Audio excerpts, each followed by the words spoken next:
এক দুর্গা রিক্সা চালায় কোচবিহারের হাটে, এক দুর্গা 100 দিনের কাজে মাটি কাটে, এক দুর্গা রাস্তা বানায় পিচ ও পাথর ঢালে, এক দুর্গা রোজ চুনো মাছ ধরছে বিলে খালে, এক দুর্গা করছে মাঠে দিন মজুরের কাজ, এক দুর্গা খিদেই কাঁদে পায়নি খেতে আজ।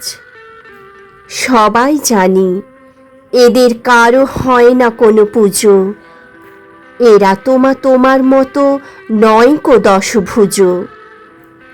সব দুর্গার চোখে মুখেই ফুটবে হাসি কবে, মাগো তোমার পুজো সেদিন সত্যি সফল হবে।